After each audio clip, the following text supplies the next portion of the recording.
Well, it's the last trading day of the week, and it looks like it's going to be a weak one, at least at the start. The SGX Nifty under pressure. But our entire team is here to help you with all the top stocks you need to watch out for today. So Rima joins in first up. She has some telecom data with her. Rima, how's it looking? Hi, good morning. So the TRAI, which is the Regulatory Authority of India, the Telecom Regulatory Authority of India, they have released the telecom subscriber data for the month of May. And the picture is that on an industry-wide basis, the total number, the subscriber base has shrunk for the fourth consecutive month. And the problem is a consistent loss in Vodafone Idea subscribers. So for the month of December, it looks like this. Reliance Jio has added 17 lakh users on a month-on-month basis, which compares with 14 lakh users. There is a pickup that you are seeing. Bharti Airtel has also seen a pickup in its subscriber adds. 15 lakh users added in the month of December versus the month of November. Again, a pickup compared to about 10.5 lakh that they had added in the month of November. So both Reliance Jio and Bharti Airtel have seen a steady pickup in their subscriber base. The problem is Vodafone Idea. Vodafone Idea has lost nearly 25 lakh subscribers, and in the last 12 months, they've lost 2.4 crore subscribers, and this is the 21st month that Vodafone Idea has seen a decline in its subscriber base on a month-on-month basis. So steady for Bharti and Jio, but weak for Vodafone Idea. Back to you.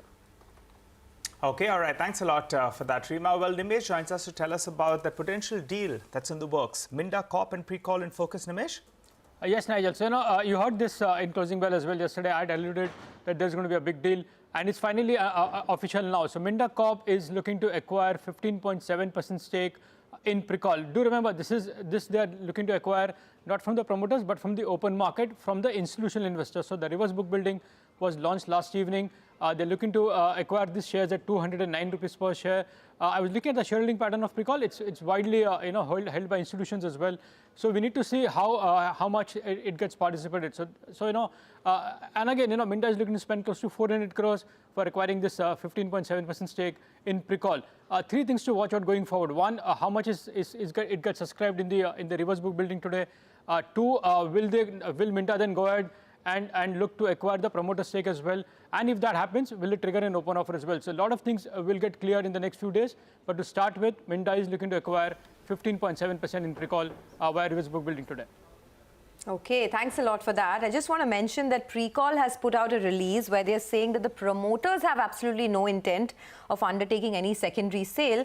Nor does the company have any intent to raise equity capital of any form, as the company has strong financial fundamentals and healthy cash profits that will meet the needs of capital for future growth. So, the promoters will not be selling any of their stake. As Nimesh was saying, it is, from the institutional guys that the stake buy will be done. But I just want to also mention that, Pricol will be a great acquisition for or a great buy for Minda. It's a very strong company. It is the second largest player in the world in terms of instrument clusters. And, in India itself, Pricol has about 50% market share in two-wheelers, 70% market share in commercial vehicles. It's also a debt-free company. And they mentioned that in their release that they did a lot to sort of, come to this position where they have free cash flow of 112 crores. They are debt-free. They had a debt of 100 crores last year. And the financials of the company are also very strong. So it is net a positive for Minda Corp. I expect the stock to be in the green, Pricol as well. Sonia, we spoke to the management in December of Minda Corp, and we briefly asked them, is there inorganic, acquisitions that are on their mind? And if you look at it in the last 3 to 6 months, the Minda Corp stock hasn't done much. Pricol is up drastically. Let's just pull up that 3-month chart out there. And just one more point, Pricol is trading at around 24 times trailing earnings. Minda is trading at around 21 times odd.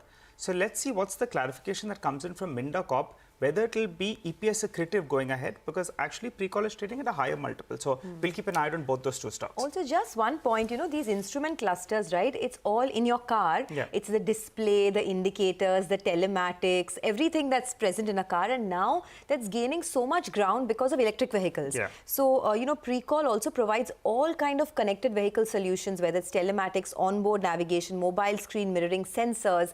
And this is an area that Minda wants to grow in. They're expanding in this EV space in a big way, and that is the main focus area every time we speak to the management. So I guess this is very synergistic for Minda. I'm expecting the stock to be in the green today. But you're tracking another one as well, Schaeffler.